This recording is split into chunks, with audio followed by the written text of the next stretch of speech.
First, they help you cope. Then they deplete your minerals. Then they change your brain. Then when you try to quit, the withdrawal is worse than heavy drugs. 42 million Americans know this trap. 1 in 8 Americans takes SSRIs. During COVID, prescriptions for teenage girls jumped 130%. 4.5% of all American teenagers are now on psychiatric drugs. And here's the kicker. By 2020, psychiatrists were writing less than 26% of these prescriptions. Nurse practitioners write 33%. Family doctors, 13%. The people prescribing mind-altering drugs to your children often have minimal mental health training. But the most shocking part isn't who's prescribing. It's who's taking them. Nearly half of all healthcare workers are now on these drugs themselves. The nurses treating you, they need antidepressants just to show up for work. The people we trust to heal us are trapped in the same hamster wheel. And here's what nobody told any of them. 35% will develop physical dependence. The withdrawal? Medical studies confirm it can be more severe and longer lasting than stopping hard drugs. Magnesium deficiency causes depression, anxiety, insomnia, irritability, brain fog, and headaches. Recognize those symptoms? They're the exact reasons doctors prescribe SSRIs. But here's what will make your blood boil. SSRIs deplete magnesium from your body. The cure is making the disease worse. Researchers found patients with major depression recovered completely in less than 7 days with magnesium supplements. Some of these people had been on SSRIs for 17 years. 1 week of minerals fixed what 17 years of drugs couldn't. So why didn't their doctors try magnesium first? Let's follow the money. Here's the hamster wheel. You're stressed, can't sleep, feeling anxious. Your magnesium is low, but nobody checks. Doctor prescribes an SSRI. The SSRI depletes more magnesium.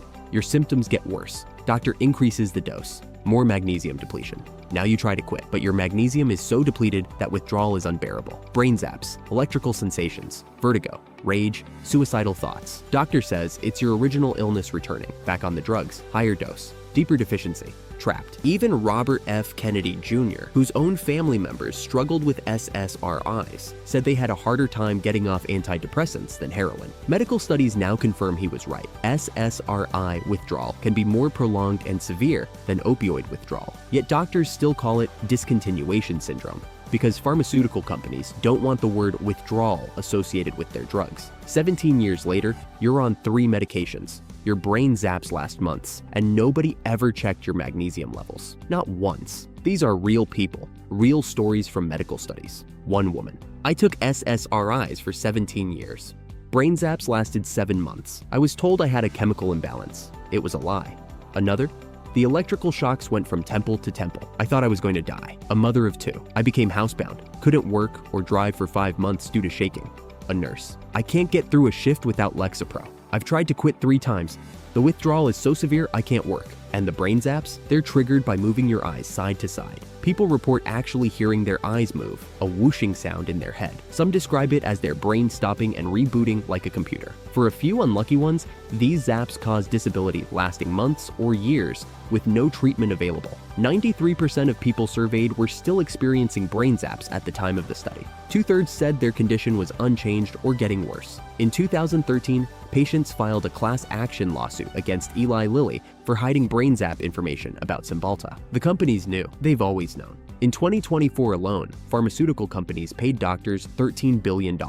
Billion with a B. Doctors who receive payments prescribe 4 times more of those specific drugs. Hospitals mark up these drugs 300%. Everyone profits except you. 700 doctors received over $1 million each. Meanwhile, patients are buying $3 magnesium supplements online because their $1 million doctors never mentioned it. The same magnesium that resolved major depression in 7 days. But here's the hope. People are breaking free. Magnesium, vitamin D, omega-3s, exercise. All proven as effective as SSRIs without the dependency. One study found just 30 minutes of walking worked as well as Zoloft, sunlight exposure, proper sleep, whole foods. Your body knows how to heal when you give it what it actually needs. Some people add magnesium glycinate, 300 milligrams with meals. Within days, the anxiety lifts. The depression fades. The brain zaps stop. After years of suffering, they're free. No withdrawal, no dependency. Just minerals their body was screaming for all along. And here's what's truly criminal. Suicide is now the leading cause of maternal mortality in the United States. Yet pregnant women are routinely prescribed SSRIs that studies show increase the risk of preeclampsia, persistent pulmonary hypertension in newborns, and neonatal withdrawal syndrome. The babies are born already in withdrawal. These women needed nutritional support and real help, not drugs that endanger both mother and child. If you're trapped in this cycle, you're not alone. You're not weak. You're not broken. You're deficient in basic nutrients, and the drugs meant to help you are making it worse. Talk to a doctor about checking your magnesium, B vitamins, and vitamin D. Find one who understands nutrition, not just prescriptions. 42 million Americans don't have to stay trapped. The hamster wheel can stop. Your brain doesn't need shocking, it needs minerals. And that's the truth they should have told you from the start.